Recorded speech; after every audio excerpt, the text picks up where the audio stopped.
Kekalkan Al-Quran sebagai imam kita, semoga kembali di dalam petunjuknya. Kalamullah hidayah bagi kita, diberikan Jibril kepada. Kekalkan Al-Quran sebagai imam kita, semoga kembali di dalam petunjuk. Alhamdulillah wahdahu wassalatu wassalamu ala man la nabiyya ba'dah. أما بعد فأعوذ بالله من الشيطان الرجيم بسم الله الرحمن الرحيم حاميم تنزيل الكتاب من الله العزيز العليم صدق الله العظيم رب اشرح لي صدري ويسر لي أمري واحلل عقدة من لساني يفقهوا قولي واجعل لي وزيرا من أهلي آمين يا رب العالمين. سورة المومن کا آغاز ہے اور تھوڑا سا اس کا ایک پس منظر آپ سمجھ لیں. یہ اب ایک سیریز شروع ہو رہی ہے جسے ہم حوامین کہتے ہیں.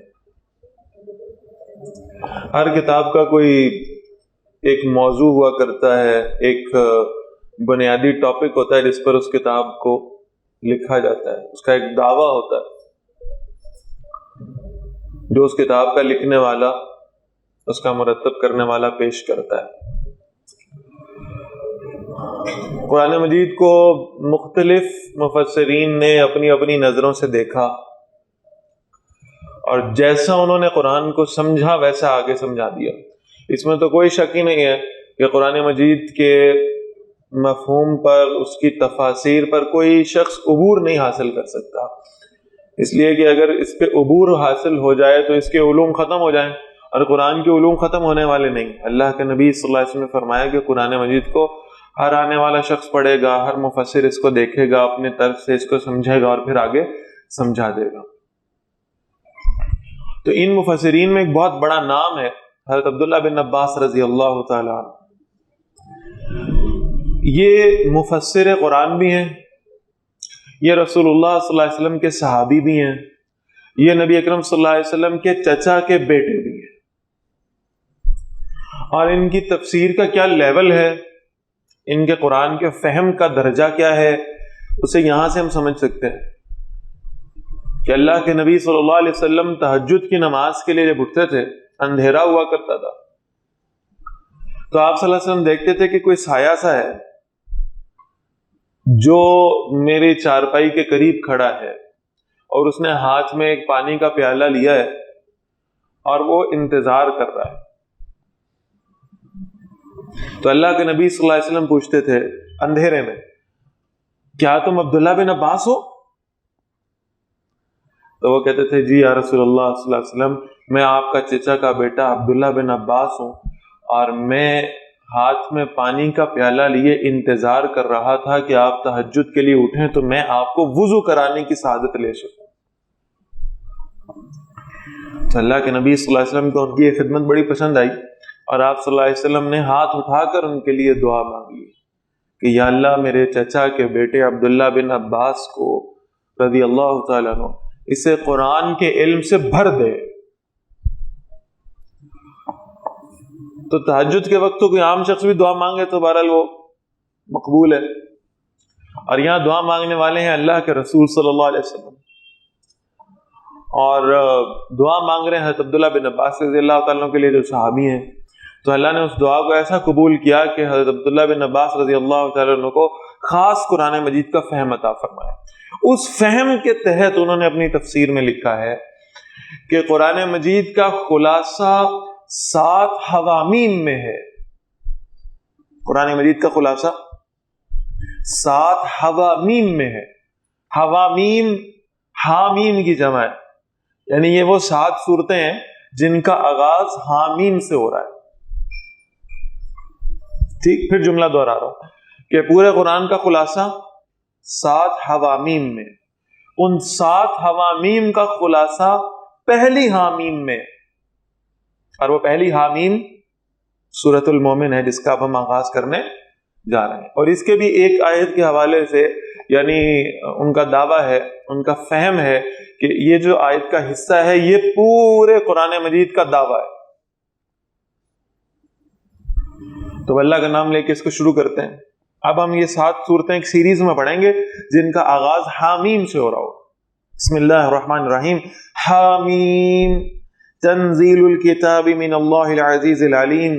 حامیم حروف مقطعات، اس کے فوراً بعد پھر عظمت قرآن کا تذکرہ. اس کتاب کا نازل کیا جانا اللہ کی طرف سے ہے جو بڑا زبردست اور سب کچھ جاننے والا ہے. غافر الذنب، اب اس اللہ کا تعارف، اور اس کے تعارف میں پہلا لفظ تھا وہ بڑا زبردست ہے، عطا کرنے والا ہے. دوسری شے وہ سب کچھ جاننے والا ہے. اور پھر تیسری بات آئی غافر الذنب، وہ زبردست بھی ہے اور وہ سب کچھ جانتا بھی ہے، اس کے باوجود تمہیں معاف کرنے والا ہے.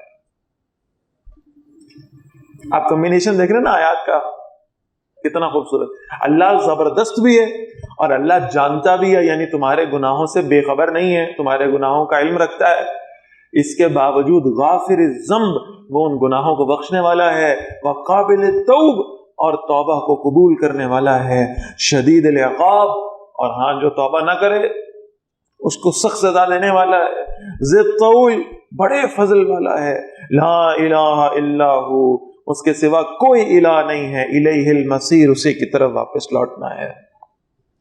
ما یجادل فی آیات اللہ الا الذین کفروا، جھگڑا نہیں کرتے اللہ کی آیات میں مگر وہ لوگ جنہوں نے کفر کیا. فلا یغررک تقلبهم فی البلاد، اے نبی صلی اللہ علیہ وسلم ان کا شہروں میں چلنا پھرنا یہ آپ کو کہیں دھوکے میں نہ ڈالتے ہیں.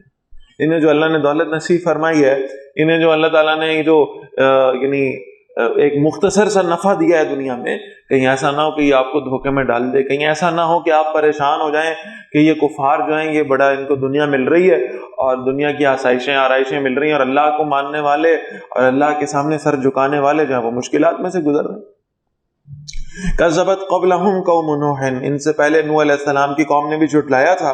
والاحزاب من بعدہم، اور ان کے بعد کئی سارے اور گروہوں نے بھی. وہمت کل امت برسولہم لیاخذوہ، اور ارادہ کیا ہر امت نے اپنے رسول کے بارے میں کہ انہیں پکڑ لیں. وجادلوا بالباطل، اور انہوں نے باطل کے ساتھ جھگڑا کیا. لیدحضوا بہ الحق، تاکہ اس کے ذریعے حق کو کمزور کر دیں. فاخذتہم، تو اللہ فرمانے میں نے انہیں پکڑ لیا. فکیف کان عقاب، پھر کیسی تھی میری سزا. وکذالک حقت کلمۃ ربک علی الذین کفروا، اسی طرح آپ کے رب کی بات ان پر ثابت ہو گئی جنہوں نے کفر کیا. انہم اصحاب النار، کہ وہی ہیں جو آگ والے ہیں. الذین یحملون العرش، بہت بہت خوبصورت آیات. اب یہاں سے وہ ایک پورا ٹاپک شروع ہو رہا ہے اللہ کی توحید کا، اللہ کی توحید کو ماننے والوں کا. فرمایا الذین یحملون العرش، وہ فرشتے جو عرش کو اٹھائے ہوئے ہیں، انہیں ہم کہتے ہیں حاملین عرش ملائکہ، اللہ کے عرش کو اٹھائے رکھنے والے. کتنی بڑی سعادت پہ معمور ہیں. ومن حولہ، اور وہ جو اس کے ارد گرد ہیں، اللہ کے عرش کے قریب ہیں، یعنی اس کا مطلب ہے قریب ترین ہوئے نا عرش کے. یسبحون بحمد ربہم، وہ اپنے رب کی حمد کے ساتھ اس کی تسبیح کرتے ہیں. تو یہ تو سارے فرشتے کر رہے ہیں، صرف عرش والے تو نہیں کر رہے، سارے فرشتے کر رہے ہیں. وَيُؤْمِنُونَ بِهِ، اور وہ ایمان بھی رکھتے ہیں اس پر، تو یہ سارے فرشتے ایمان رکھتے ہیں. وَيَسْتَغْفِرُونَ لِلَّذِينَ آمَنُوا، ہاں ایک خاص چیز ہے، اور وہ خاص چیز کیا ہے کہ ان کی ڈیوٹی لگائی گئی ہے. وہ اللہ کے عرش کو اٹھائے کھڑے ہیں اور ان کی ڈیوٹی لگائی گئی ہے وہ ایمان والوں کے لیے اللہ سے استغفار کرتے رہے، اہل ایمان کے لیے معافیاں مانگتے رہے. اور وہ کیا دعا مانگتے ہیں؟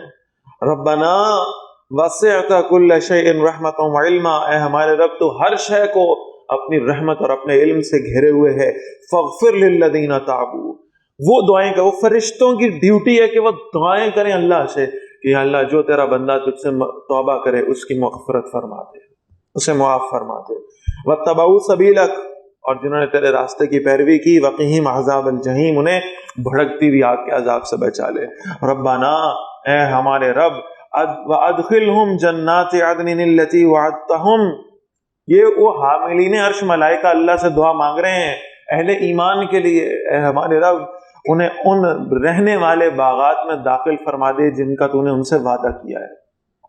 ومن صلح من آبائہم، اور انہیں بھی جو ان کے باپ دادا میں سے نیک ہوئے، وازواجہم اور ان کی بیویوں میں سے، وذریاتہم اور ان کی اولادوں میں سے، انک انت العزیز الحکیم، بے شک تو زبردست اور کمال حکمت والا ہے۔ وقہم السیئات، حاملین عرش ملائکہ اللہ سے دعا کر، یا اللہ ان اہل ایمان کو گناہوں سے بچا لے۔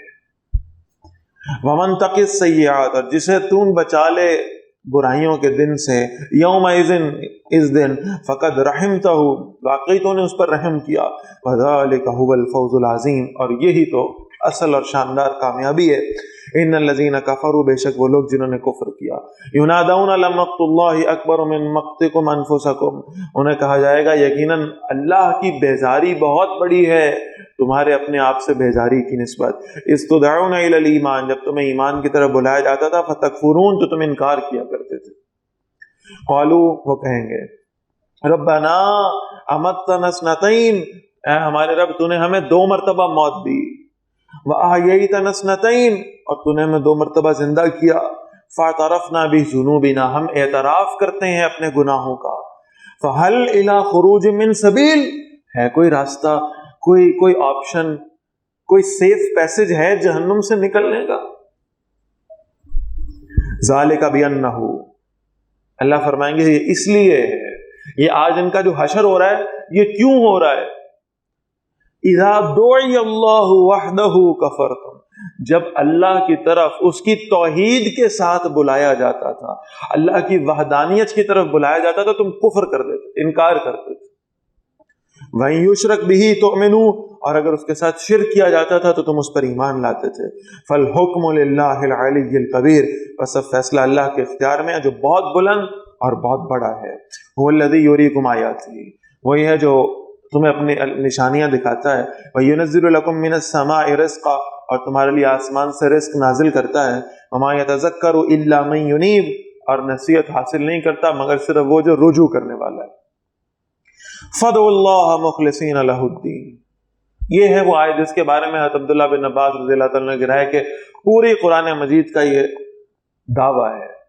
فَادْعُوا اللَّهَ، پکارو اللہ کو، دعا کرو اللہ سے، مانگو اللہ سے، پکارو اللہ کو، مخلصین لہ الدین، اس کے دین کے، اس کے لیے اپنی اطاعت کو خالص کر کے، وَلَوْ كَرِهَ الْكَافِرُونَ، اگرچہ کافروں کو یہ کتنا ہی ناپسند کیوں نہ ہو، رفیع الدرجات، اللہ بلند درجوں والا ہے، ذو العرش، عرش کا مالک ہے، یلقی الروح من امرہ علی من یشاء من عبادہ، وہ وحی اتارتا ہے اپنے حکم سے اپنے ان بندوں پر جن پر وہ چاہتا ہے، لینذر یوم الطلاق، تاکہ وہ ملاقات کے دن سے خبردار کر دے، یوم ہم بارزون، جس دن وہ صاف ظاہر ہو جائیں گے، لا یخفی علی اللہ منہم شیء، اللہ پر کوئی چیز اس دن چھپی نہیں ہوگی، لمن الملک اليوم، پوچھا جائے گا کس کی بادشاہی ہے آج؟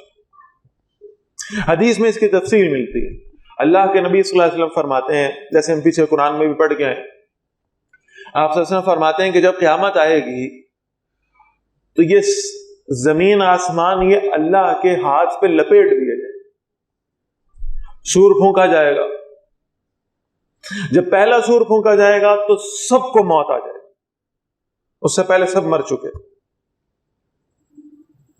اب سب کو موت آ چکی ہے، سب مرے ہوئے پڑے، کچھ ایسے تھے جو پہلے ہی قبروں میں جا چکے ہیں اور کچھ جو اس وقت زندہ تھے ان سب کو بھی موت آ گئی۔ اللہ تعالیٰ ملک الموت سے پوچھیں گے ہاں بھائی کون بچا، حالانکہ اللہ کے علم ہے سارا کچھ، لیکن بس اپنی بادشاہی کا اظہار کرنا ہے اللہ نے آج۔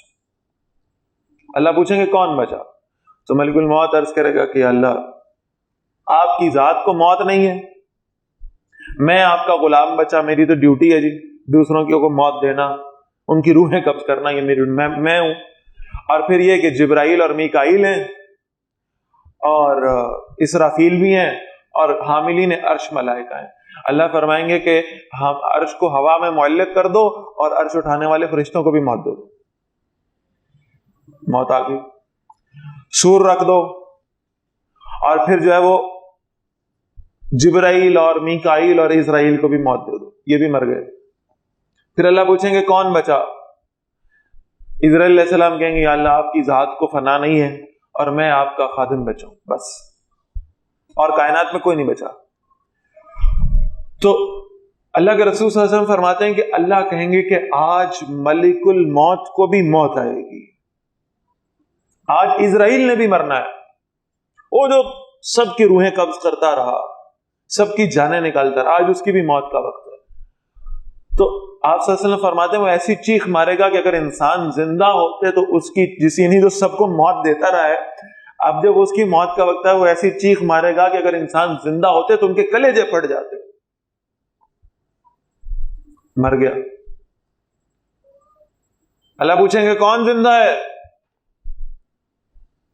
جواب دینے والا کوئی نہیں۔ پھر اللہ پوچھیں گے این الجبارون، کہاں ہیں وہ جبار، کہاں ہیں وہ جبر کرنے والے، ظلم کرنے والے، کہاں ہیں آج؟ کوئی جواب نہیں، سب مر چکے ہیں۔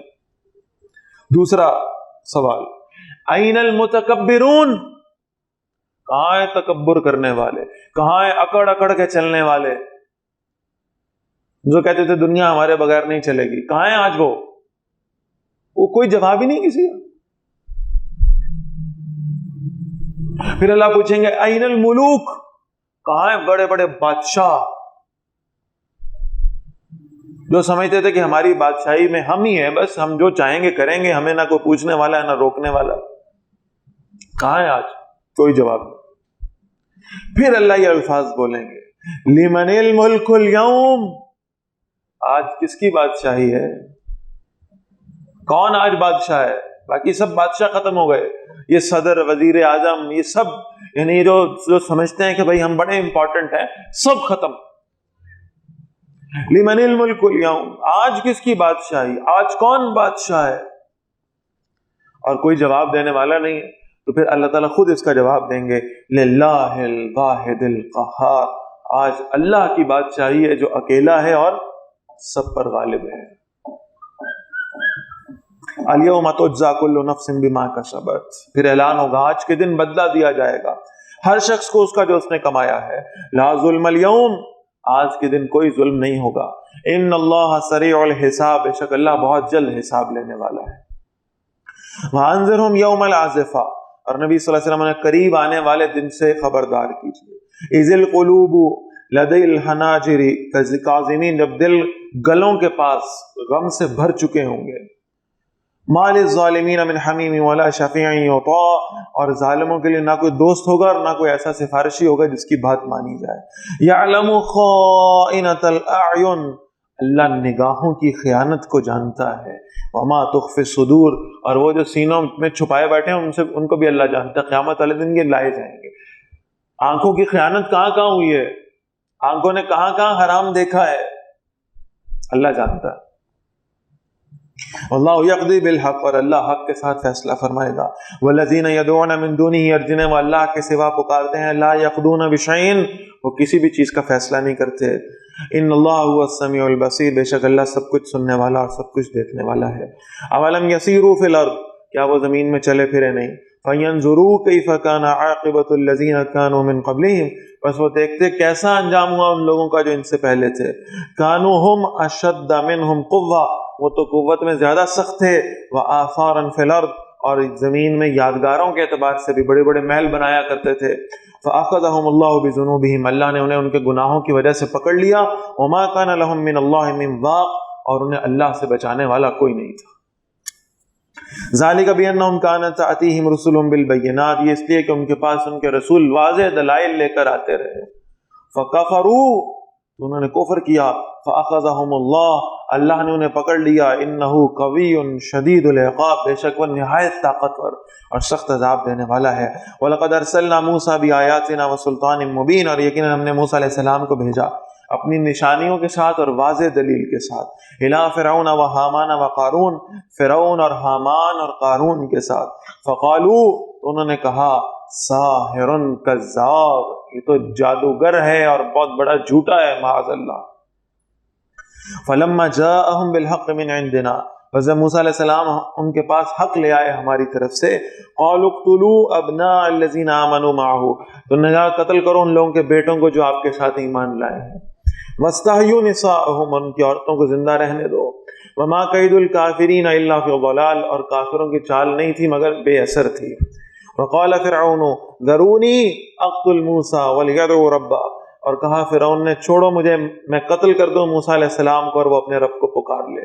یعنی یہ فرعون کا منصوبہ یہ تھا کہ حضرت موسیٰ علیہ السلام کو شہید کر دیا جائے. انی اخاف ان یبدل دینکم. اب یہ ہے اصل مسئلہ.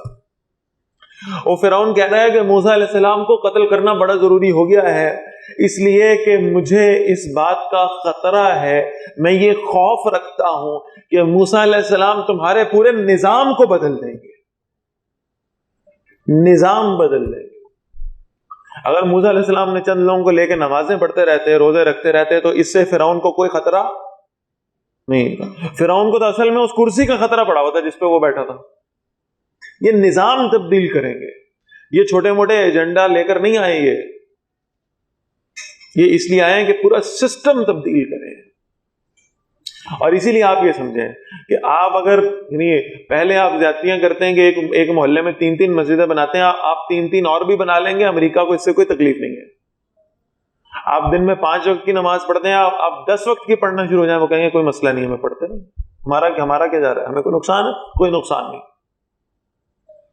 آپ 1 مہینے کے روزے رکھتے ہیں، آپ پورے سال کے رکھیں، بھوکے آپ رہ رہے ہیں، پیاسے آپ رہ رہے ہیں، امریکہ کو تو فرق نہیں پڑ رہا. اسی لیے آپ یہ سمجھیں کہ ہر سال وائٹ ہاؤس میں امریکن پریزیڈنٹ جو ہے وہ ایک روزہ افطار کراتا ہے مسلمانوں کو.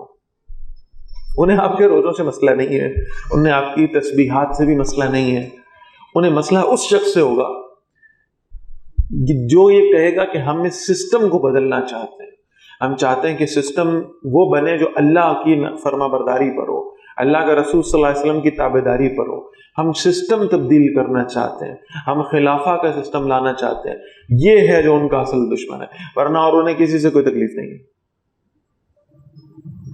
تو فرعون کو بھی یہی مسئلہ تھا، اس نے کہا یہ نظام بدل دیں گے، او ان یظہر فی الارض الفساد، یا یہ کہ زمین میں فساد پھیلا دیں گے. وقال موسیٰ، اور موسیٰ علیہ السلام نے فرمایا انی عذت بربی وربکم، بے شک میں نے پناہ لی ہے اپنے رب کی اور تمہارے رب کی. تم نہیں مانتے پھر بھی تمہارا رب تو اللہ ہی ہے. من کل متکبر، ہر اس تکبر کرنے والے سے، لا یؤمن بیوم الحساب، جو حساب کے دن پر ایمان نہیں رکھتا. وقال رجل مؤمن من آل فرعون، اور ایک مرد تھا، ایک ایمان والا مرد ان فرعونیوں میں سے، اس غالباً فرعون کے اس خاندان میں سے تھا. اس نے یہ حق بات کہی ہے فرعون کے دربار میں. یہ پہلے ایمان لا چکا تھا اور اس نے زبردست قسم کی تقریر کی ہے فرعون کے دربار میں. اور ظاہر ہے کہ یہ تقریر اللہ کو اتنی پسند آئی کہ اللہ نے اس کا ایک ایک جملہ قرآن میں لکھا ہے. کیسے اس نے کنونس کیا اور کیسے اس نے اپنے ایمان کا اعلان کیا ہے اس ظالم حکمران کے سامنے. اس کو ذرا سمجھیں. یکتمو ایمانہ، وہ اپنے ایمان کو چھپاتا تھا، یعنی پہلے ایمان لا چکا تھا اور اپنے ایمان کو چھپا رہا تھا. اس نے کہا اتقتلون رجلا، کیا تم ایک شخص کو قتل کرتے ہو، ان یقول ربی اللہ، کہ اس کا صرف اتنا قصور ہے کہ وہ کہتا ہے میرا رب اللہ ہے. اس قصور پر تم اس کے قتل کا فیصلہ کر رہے ہو. وقد جاءکم بالبینات من ربکم، حالانکہ وہ بڑے دلائل لے کر آیا ہے، بڑے واضح دلائل اس کے پاس ہیں، معجزات ہیں اس کے پاس اپنے رب کی طرف سے. وَإِن يَكُ كَاذِبًا، اور اگر وہ جھوٹا ہے، فَعَلَيْهِ كَذِبُهُ، تو اسی پر ہے اس کا جھوٹ. وَإِن يَكُ صَادِقًا، اور اگر وہ سچا ہے، يُصِبْكُمْ بَعْضُ الَّذِي يَعِدُكُمْ، تو جس سے وہ تمہیں ڈرا رہا ہے نا، اس میں سے کچھ عذاب تم پر بھی آئے گا. ان اللہ لا یہدی من هو مسرف کذاب، بے شک اللہ اس کو ہدایت نہیں دیتا جو حد سے گزرنے والا اور بہت بڑا جھوٹا ہو. یا قومی لکم الملک اليوم، اے میری قوم تمہارے لیے ہے بادشاہی آج کے دور میں. ظاہرین فی الارض، تم زمین میں غلبہ پانے والے ہو. فَمَن يَنصُرُنَا مِن بَأْسِ اللَّهِ إِن جَاءَنَا، تو کون ہماری مدد کرے گا اللہ کی آفت کے مقابلے میں اگر وہ ہم پر آ گئی. قال فرعون ما أُرِيكُمْ إِلَّا مَا أَرَى، فرعون نے کہا وہ میں تمہیں وہ دکھا نہیں پا رہا جو میں دیکھ رہا ہوں، میں بڑا دور اندیش ہوں. مجھے معلوم ہے کہ آنے والا مستقبل کیا ہے، مجھے معلوم ہے کہ اگر ہم نے موسیٰ علیہ السلام کو اسی طرح چھوڑ دیا اور ان کو یہاں پکڑا نہیں اور ان کو سزا نہ دی اور ان کو شہید نہ کیا، تو آنے والے دور میں یہ ہمارے سارے اس سسٹم کو تلپٹ کر کے رکھ دیں گے.